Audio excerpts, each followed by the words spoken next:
We got some big legal news this week, a court case where it's sort of a rare occurrence in the post-Bruin world where we actually had a judge sort of uphold a modern gun regulation under this new Bruin standard, which you wrote about, if you want to tell us what happened.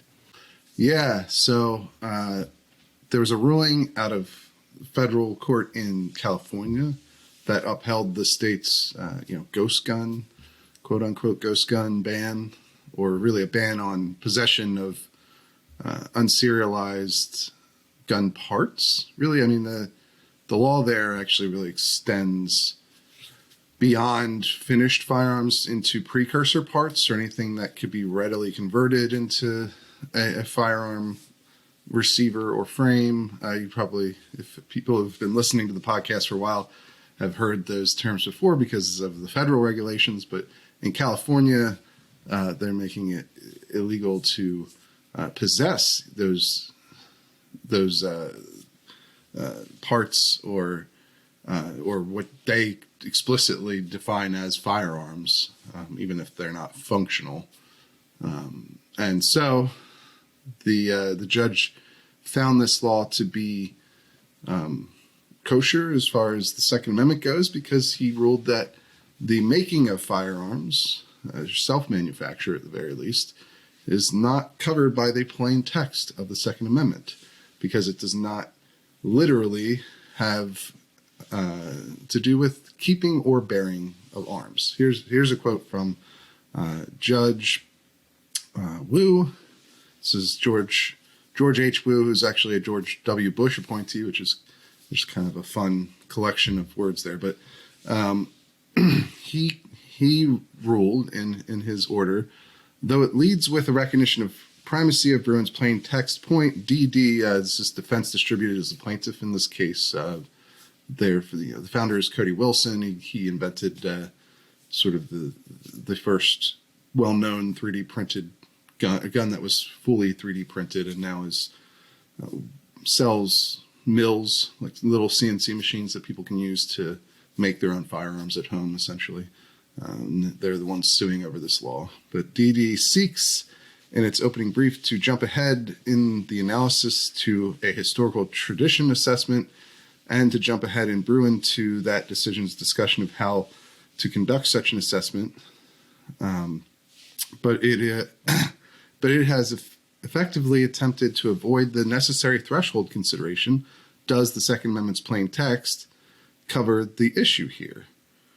No, it plainly does not. AB 1621 has nothing to do with keeping or bearing arms. That is the judge's, it was effectively the logic in his case.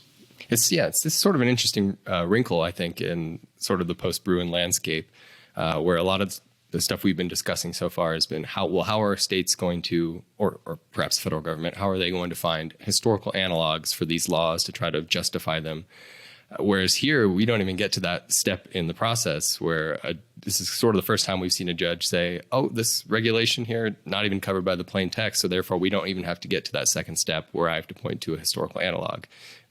California is permitted to pass this regulation, which isn't something we've seen before. It's interesting to see if perhaps other judges will take up this tact to just simply find ways to shoehorn laws outside of keep and bear arms, which, even though, as you pointed out, it's sort of perhaps a tendentious reading, considering that California law specifically defines these things as arms. So right.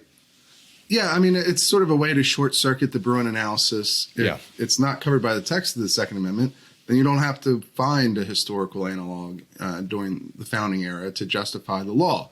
It just isn't protected conduct at all. And in a certain way, that's not an uncommon thing to do when going through, Bill of Rights cases. You have to figure out, like, is this conduct even protected by the amendment in question? But I think this judge is taking that to a pretty fanciful extreme, right? Is basically saying that only literally owning and carrying firearms is permissible under the Second Amendment, or is protected at least.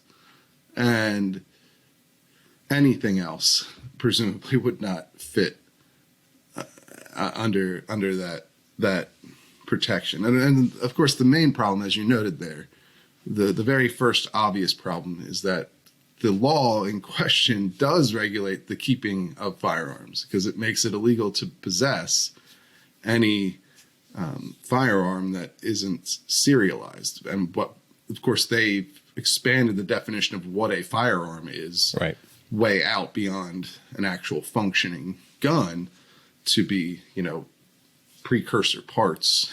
And we've talked about this at length on the show in the past, but, some of these definitions put forward by the ATF, or hinted at it at the very least in footnotes, would put even raw materials in that realm, because it doesn't take very long to turn a piece of aluminum into a finished, 1911 frame or AR-15 receiver. So, but that's California's decision to try and label all those things as firearms, and then try to ban the possession of them, without certain circumstances, like including a serial number and making it registered with the state. So, that's the first obvious problem in this analysis, is like, in the particular case that he's talking about, it doesn't really make sense, because the law clearly does implicate the keeping of firearms by California's own definition. That's right. But then, of course, the more, I think the broader issue is this idea of trying to extremely limit what exactly the Second Amendment actually protects, what conduct it protects, to the point where it's rather absurd, right? Like, so does the Second Amendment not protect shooting your gun? Like, you can have it, you could own a gun, you can carry it around, but it doesn't protect, you if you ever use it for anything. Right. You pointed out in a member's piece that on this case that several other court cases have found sort of ancillary steps in the process of acquiring a gun are covered under the Second Amendment, like the Ezel case in Chicago about purchasing a gun. So that, again, goes to your point that there's sort of a weird way to try to carve out such a narrow ruling of what keep and bear actually means. It's not really in line with what we've seen judges do in the past. Yeah, and Ezel's actually about shooting ranges. Right. And there were a couple. There was also a recent Pennsylvania case that you wrote about. That dealt with shooting ranges as well, being covered by the Second Amendment. Like, Chicago, in the Ezel case, had effectively zoned the city so that it was impossible to open a shooting range anywhere. And the Seventh Circuit Court of Appeals found that that's not constitutional, that what they had done violated the Second Amendment, because the Second Amendment protects not just a right to physically own and carry a firearm, but also the right to practice with that firearm and be proficient in its use.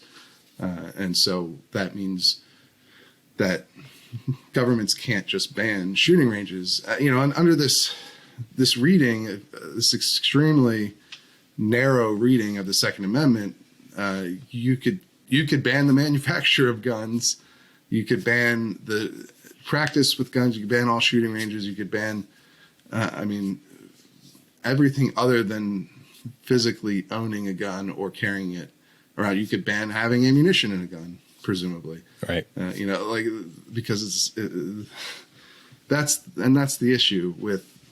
This is why I called it in the piece, one weird trick. Like, it's like such an obvious cop out to the Bruin analysis. Like, it's just, Bruin says I got to find a historical analog. Well, instead of doing that work, I'm just going to say that the Second Amendment doesn't cover making guns, just keeping them. Right.